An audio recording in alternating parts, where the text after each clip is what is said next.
Get Rich Education is brought to you by Reef Oil and Gas Companies, partners in American energy production for world consumption.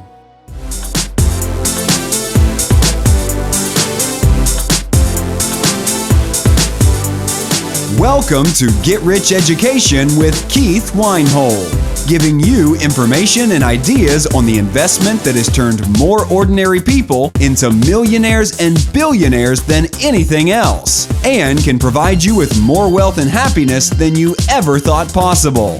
Now, here's your host, investor, entrepreneur, business owner, and educator, Keith Weinhold. Hey, welcome to Get Rich Education, Show 15. I am your host, Keith Weinhold. I've been grateful for your listener mail. You've told me that one of your greatest pain points is getting money for the deal. So I listened.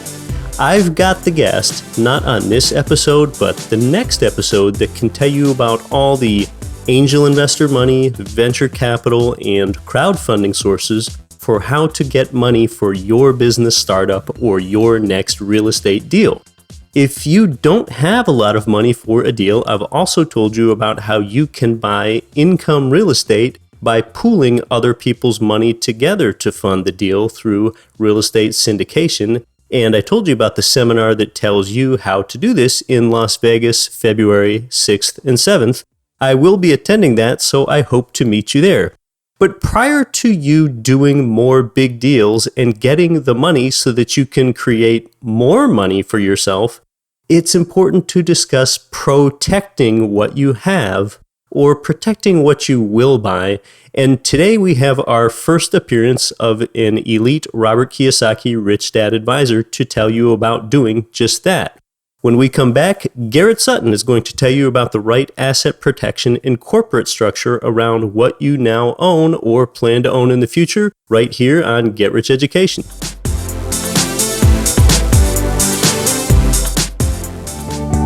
Are you looking for an investment with the potential to offer monthly cash flow and tax advantages? While prices fall at the pump, now could be the time to invest in oil and gas. In business for nearly 30 years, Reef Oil and Gas Companies has endured price fluctuations and understands the importance of creating opportunities by purchasing oil and gas properties during distressed times. Primarily focused on the Bakken Three Forks of North Dakota and the Eagle Ford Shale of South Central Texas, Reef's model is designed to generate revenue and provide tax advantages from the production of oil and natural gas. For more information on this investment opportunity, go to reefogc.com.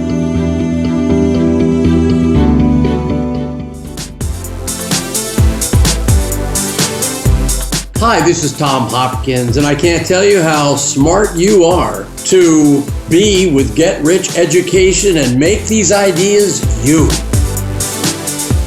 You might have heard of today's guest, Garrett Sutton, because he is quite famous.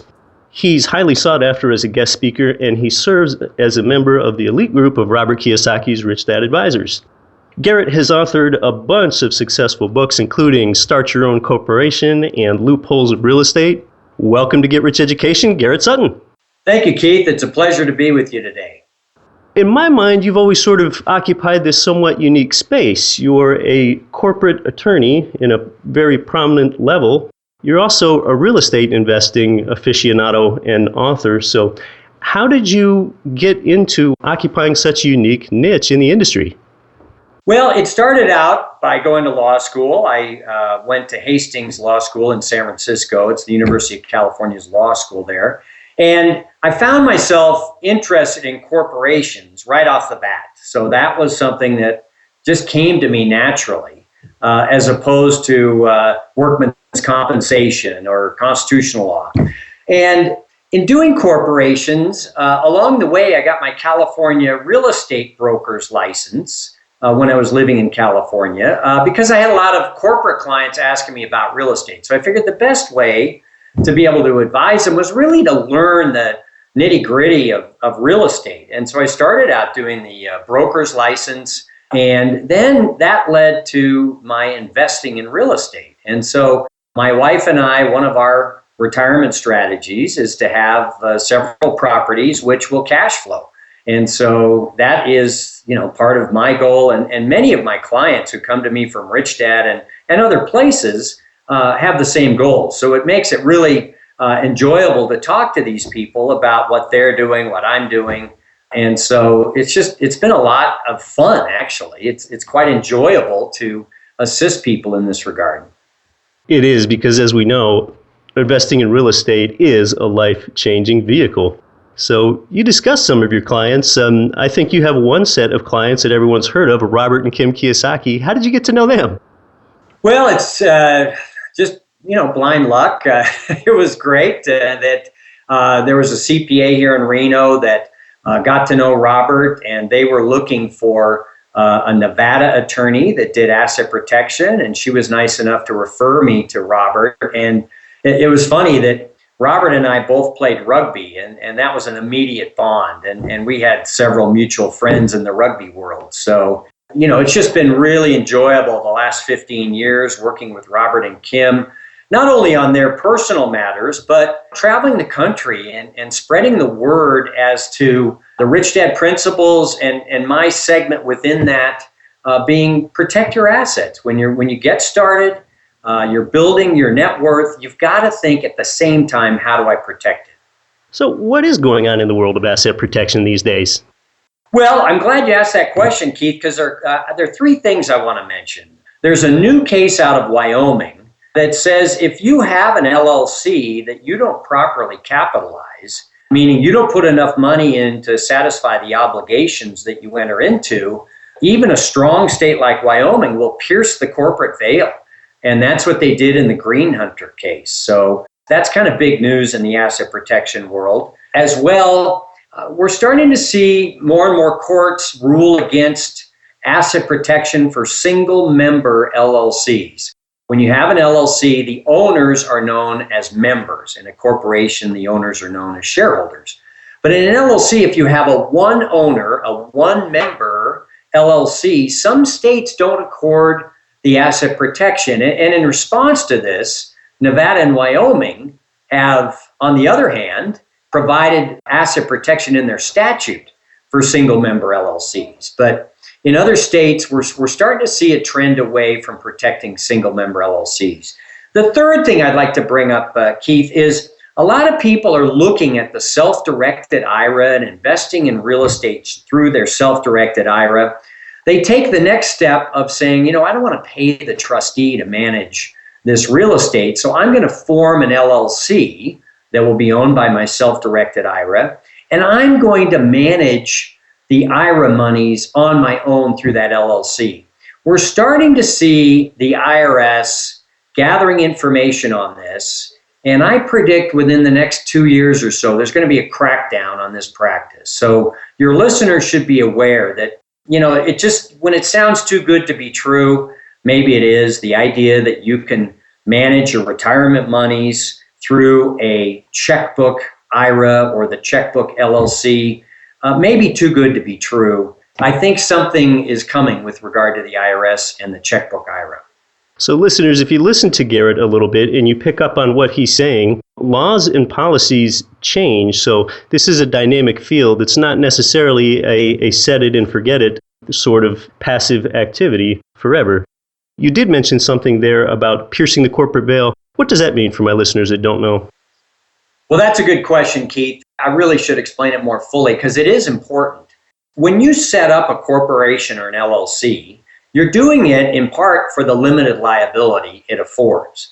Meaning, if the corporation gets sued, someone suing the corporation can get what's inside the corporation, but they can't get what's outside it, your personal assets.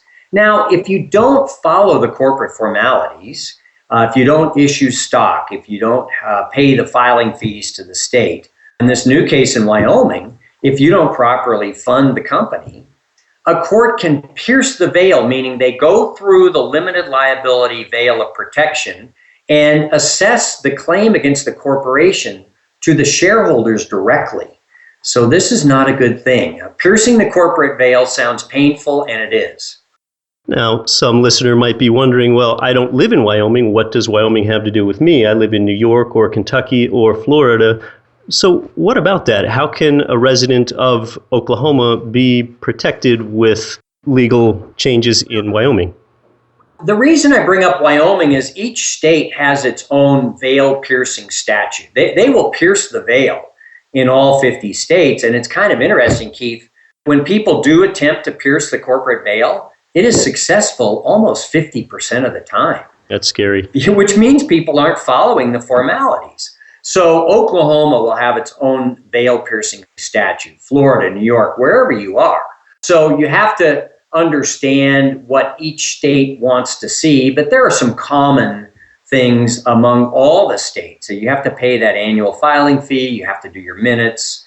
And I talk about it in the book, Run Your Own Corporation, as well as Start Your Own Corporation. The importance of the corporate veil and maintaining it is covered in those books. For those that are interested in starting their own business or getting started in real estate and investing, which are two separate activities, what is sort of the best structure for that? A C corporation, an S corporation, an LLC? You know, there's no one right answer. Typically for real estate, it's going to be an LLC, perhaps an LP, a limited partnership. For a business, there could be reasons why you would set up an LLC or a corporation. The LLC has a lot of flexibility. You can tax an LLC however you want. It could be taxed as a C Corp, an S Corp, a partnership, or a disregarded entity, meaning it flows right under your personal return. So the question for real estate is it's either an LLC or an LP. The question for a business is a little bit more complicated, and that's why I like getting on the phone with people and just talking to them about their specific situation.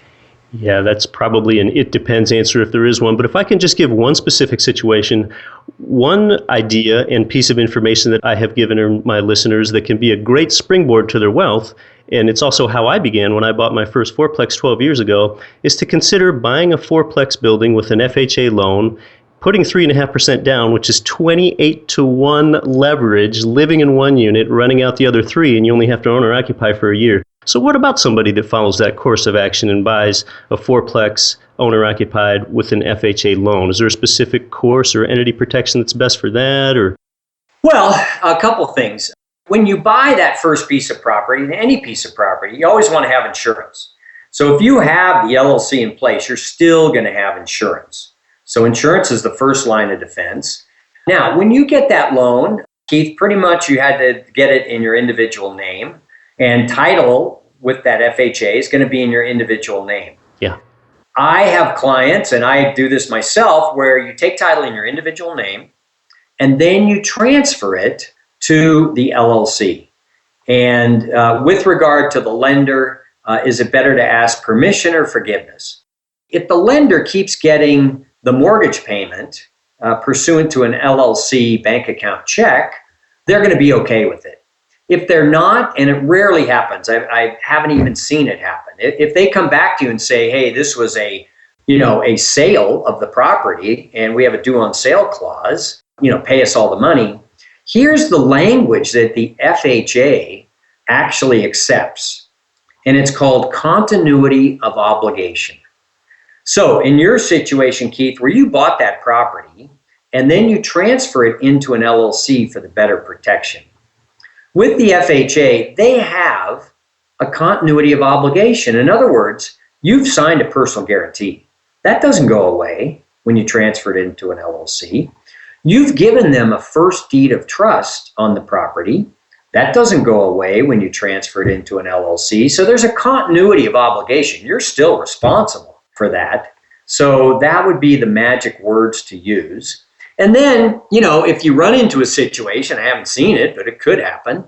You run into a situation where the lender is so torqued that they're going to call the note and everything. You just transfer it back in your individual name and call us, because we have a second strategy you can use. Yeah, I've never learned of negative consequences from the lien holder when someone changes title from their personal name to an LLC either. I hear it's always a threat, but it's never actually followed through upon.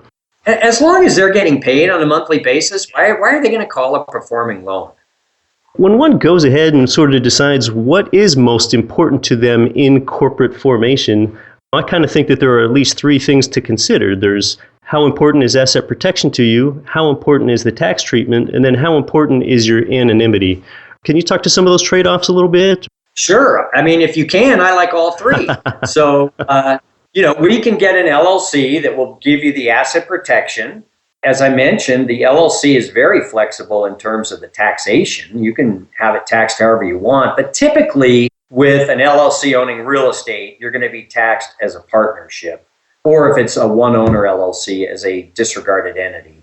The tax as a C or an S corp isn't best for real estate ownership.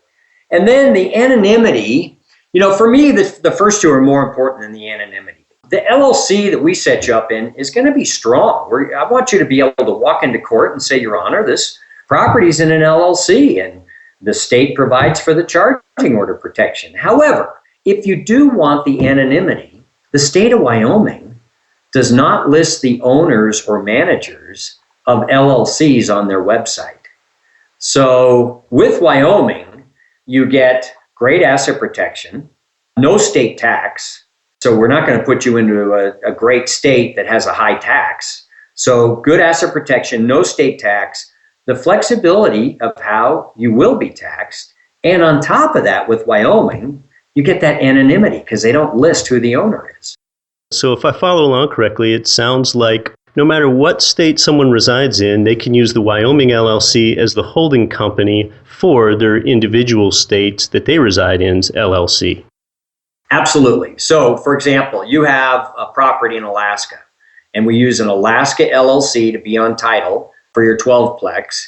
And then for that extra measure of asset protection and privacy, we have the Alaska LLC owned by a Wyoming LLC, which in turn is owned by Keith.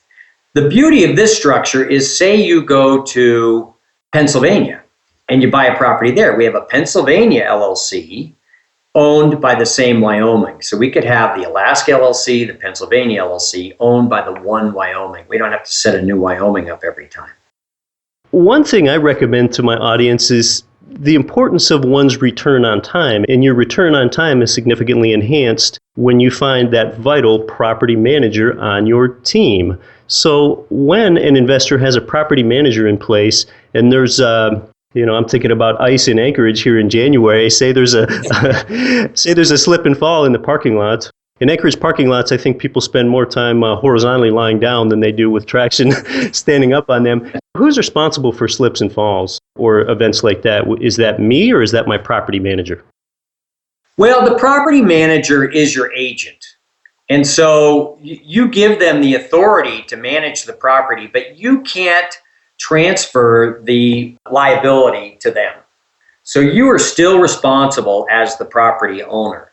Now, if the property agent intentionally, was causing people to get hurt, you may have a claim against them. But in the traditional setting, you cannot disclaim your liability by saying the property manager was responsible. You're the owner. You're ultimately responsible.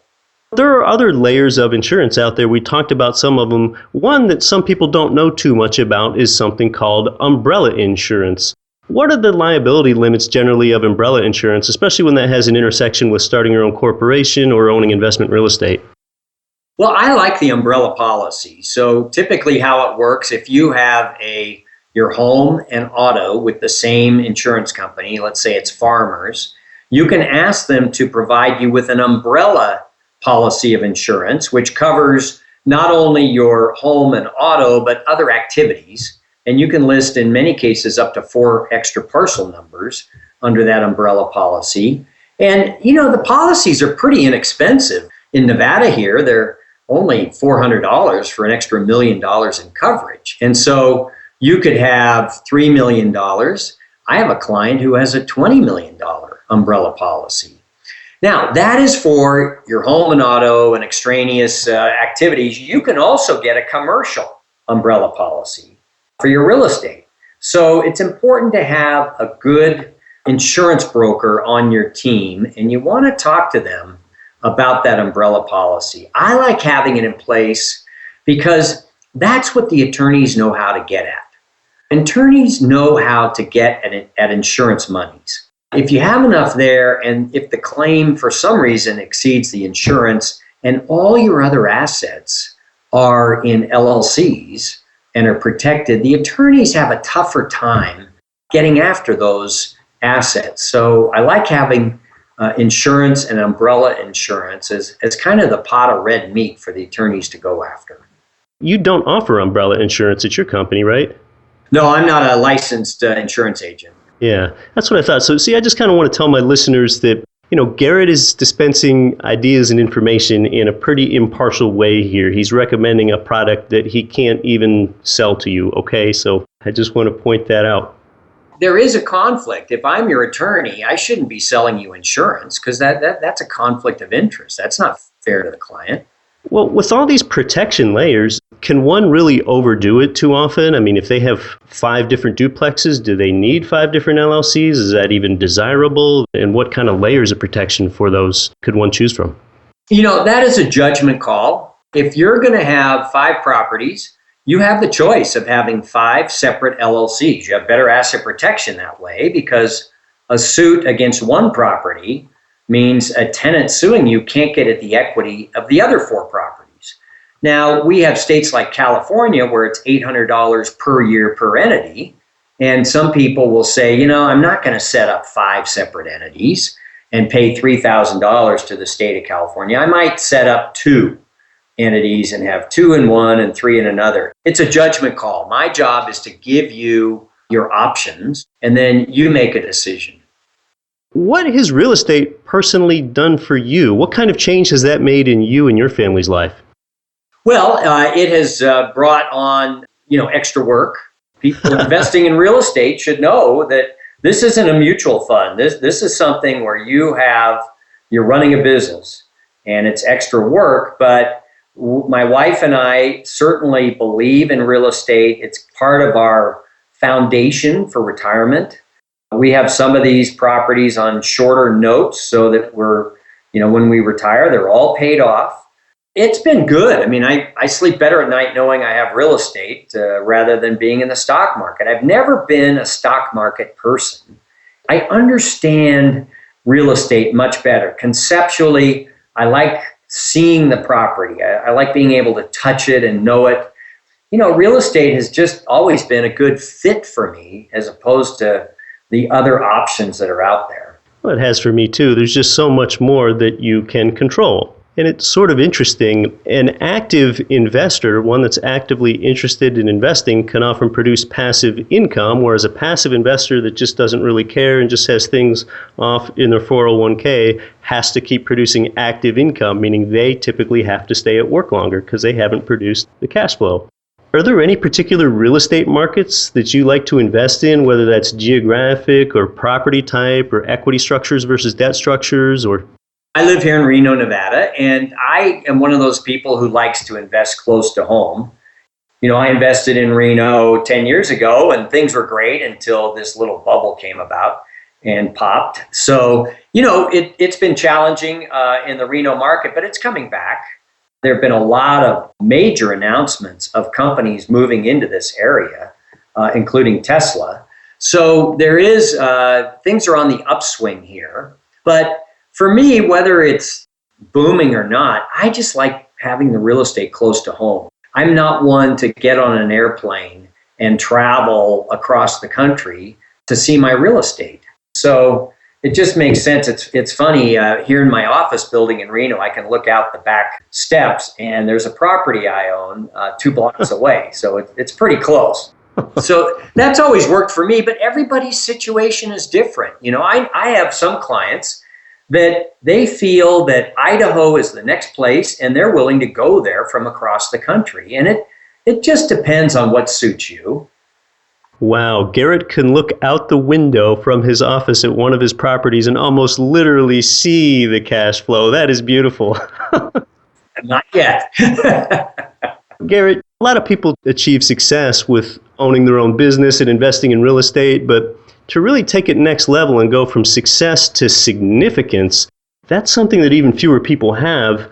That seems to be something you've achieved. So what kind of outcomes has this had for you and your family? Vacations or foundations or volunteering, luxuries? What's it done for you? Well, 2 things. I would say that working with Robert Kiyosaki and and traveling around the country and being able to provide, clear advice to people on how to protect their assets, that has really been quite enjoyable. Traveling with Robert and the Rich Dad Advisors, that for me is significant. It has just been a joy. Yeah, I think Garrett's being a little bit modest about some of the volunteer work he does for the Nevada Museum of Art and the American Baseball Foundation and some other organizations. I've got a question for you. You know about both starting a corporation and investing in real estate. So with that in mind, if you found yourself in an elevator for 1 minute with a young 27-year-old investing enthusiast, and they asked you, Garrett, what should I do to improve my financial future? What would you tell them? I would say read up for 3 months. Spend your time reading the books that you need to read, but then at some point, you've got to do it. You've got to go out and invest in that first property and just know that you're going to make mistakes. And you're going to make a few mistakes like I did, like most people do, on that first property, but you're going to learn more from that activity than you will from reading a book. At some point, yes, you want to read, you want to have that foundation of knowledge, but as Nike says, just do it. Just go out and do it. If you do this at age 27, oh my gosh, you will be in great shape by the time you're 45. Yeah, and I know I get listener mail from people younger than that, and they're listening to shows like this, educating themselves, and I'm really impressed. And that's really aligned with Get Rich Education's mission. Number 1, educate yourself. Number 2, act. And number 3, you're going to live like no one else can because you did what no one else would. And you do make mistakes. I tell people that stumbling blocks and stepping stones really look very much alike when you get going. That's good. What other questions should I have asked you but didn't that you would like to tell us about? Well, I think, Keith, one of the big messages of Robert Kiyosaki and his advisor group is to build a team. You really need to have that team. You don't have to know everything about asset protection. You don't have to know everything about taxation. You have team players that will come in and help you. And there are plenty of good people out there willing to assist you. And I always encourage people to, interview people. If you meet with a CPA that you just don't feel comfortable with, go meet with another one and find people that are willing to be on your team and willing to provide the expertise. Now, you've got to pay them. There's got to be a proper exchange. But if you pay these people and they're on your team, it's just going to make your life so much easier to accomplish what you really want to accomplish. Why don't you let us know how our listeners can connect with you and find out more about you, Garrett? Well, Keith, our website is corporatedirect.com. And you can also call the 800 number, 800-600-1760. And the incorporating specialists are great. Cammie, Lisa, and Genesis will talk to you. You can get on the line for 15 minutes and talk to them about what you need. And then if you want to consult with me, we can arrange for that. I charge $175 for half an hour. And usually in half an hour, we can get all your questions answered. I'm not going to keep you on the line so I can get you to $350. I mean, in half an hour, we can be done. So we try to make it really easy for people. We do offer, I believe, a high level of service. A lot of places, when you pay for that formation, somehow they know you've paid and they'll never answer the phone. And we will answer the phone to answer your questions throughout the whole process. Hey, well, it's been great, Garrett. Thanks so much for coming on the show today. I think my listeners are really going to find this insightful. Well, thanks, Keith. And it's been a pleasure talking to you and your listeners, and best wishes in your investing and as well in their investing.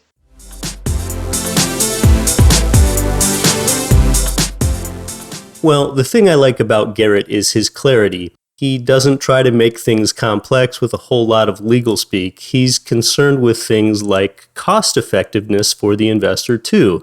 Most attorneys will just tell you, they're like, absolutely, go ahead and put every one of your rental properties in its own individual LLC. Well, you could. When you do that, every one of those has a cost, a registered agent, minutes to maintain, its own checking account, its own credit card, all of that. Garrett's answer about whether you should put every property in its own LLC is kind of more of a it depends. Garrett's just a great communicator, and think about it, that's what you want if you are going to consult somebody. $350 an hour is a high rate to pay if you're like a boss paying that to someone working for you 40 hours a week. But if you get a hold of Corporate Direct in the Sutton Law Group, let them know that you learned through them at Get Rich Education. I mean, $175 for 30 minutes with Rich Dad's advisor Garrett Sutton so that he can consult you on your exact situation. That's just amazing. That's like a no-brainer to me. And here's an even better approach for you. Why don't you just consider first reading his book, Start Your Own Corporation? That way you're going to elevate your understanding and you'll really have a more efficient conversation with Garrett, knowing just what to ask and making the most of your 30 minutes that way. Check out Garrett's site at sutlaw.com. That's SUTLAW.com as Corporate Direct is going through a redesign. I'll go ahead and put that in the show notes for you. So, wealth building is exciting. You want to collect rent checks. That's the sexy part of investing. Few want to talk about risk mitigation, but the time to get this in place is now. You can't put your seatbelt on after the car accident and still get protected. You have to have it in place before there's an accident to get the benefit. And if you've already got property in your own name, it's not too late. A potential plaintiff attorney can even tell if there's a lien on the property so they can tell how much equity is in a property. I talked in episode 6 about having a low equity position in a property is one asset protection strategy. So build a fortress around your real estate empire or your business startup with the right structure, and you may not even have a case come against you in the first place. Hey, next episode we'll talk about how to get connected to the right people and the right places so that you can get money for your deal. Until then, don't quit your daydream. You've been listening to the Get Rich Education podcast, telling you what the wealthy won't tell you about real estate and investing. If you enjoyed the show, please take a minute to visit iTunes and leave your comments.